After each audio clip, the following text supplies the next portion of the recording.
Napakatagal naman dumating ni Bogart. Naligaw na naman siguro yon. Sabi ko dito malapit sa bahay ni Boy Kulot eh.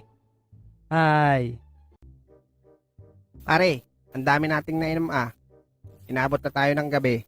Ayan o, liwanag na ang buwan.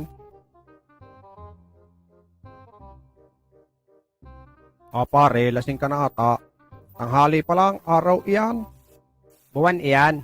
Oh, linaw na linaw. Araw yan pare. Sabing buwan. Teka, para hindi tayo mag-away, tanungin natin itong batang pangit na yon. Hoy bata, ano ba yung maliwanag na yan? Araw o buwan? nako mga manong, pasensya na. Bago lang ako sa lugar na to. Kaya hindi ko rin alam yung maliwanag na iyan. Sige po, una na po ako. Lasing ata ang batang yon. Pare, di ni tayo magtanong sa batang pinaglisa sa espaltaw. Uto, ano ga yung maliwanag na iyon? Araw o buwan? Manong, alin po ba sa dalawa?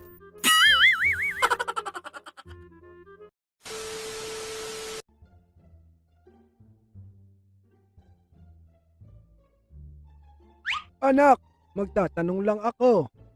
Ano po yun, Lolo? Saan pa may gawaan ng sapatos bukod doon?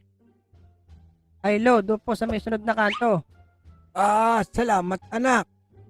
O anak, sa'yo na lang tong mani. Medyo matigas na kasi. Ay, salamat ho, Lolo. Sakto to habang nag-aantay ako. Hoy! Ano yun, Lex? Nakita ko yun Agimat ba yun? Yung inabot sa'yo ni Lolo? Agimat ka dyan. Eh, ano yun? Ayan, mani. Aba, paborito ko yan. Akin na lang.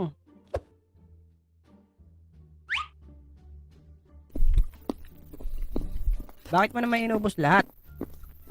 Sarap Lasang imported, Lex. Anak, sarado din dun sa kabila. Lo, meron pa kayong mani. Inubos kasi nitong si Bogart lahat eh. Meron pa ako anak. Eto. Kaso, sisipsipin ko pa yung chocolate bago ko bigay ang mani. Go, Bogart. Galing na pala sa bibig ni Lolo. Kaya pala lasang imported eh. Masarap din, Lex. Kahit nasip-sip na ni Lolo.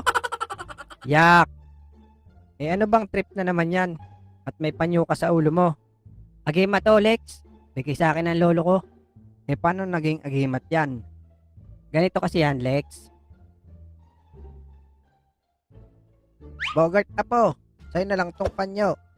Agimat ko yan. Talaga, lo? Oo, magagamit mo yan sa oras ng disgrasya. Basahin mo lang ang nakasulat sa papel sa loob niyan. Ang totoo niya, nagamit ko na nga to nung isang araw lang eh. Gumana naman. Oo naman. Ganito ang nangyari nun.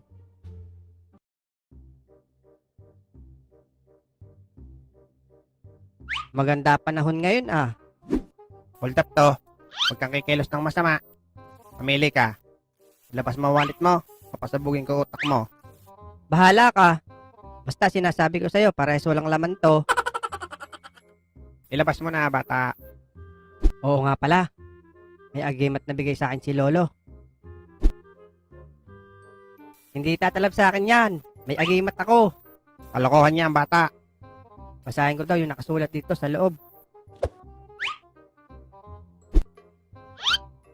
Ako, tumakbo ka na habang may lupa. Gamitin mo itong panyo, pamunas ng pawis mo. Takaw, yari. Takbo na.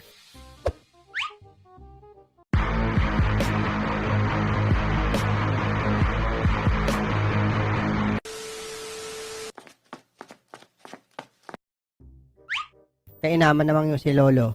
Agimat daw. Magagamit talaga to. Haba ba naman ang tinakbo ko eh. Talagang papawisan ka.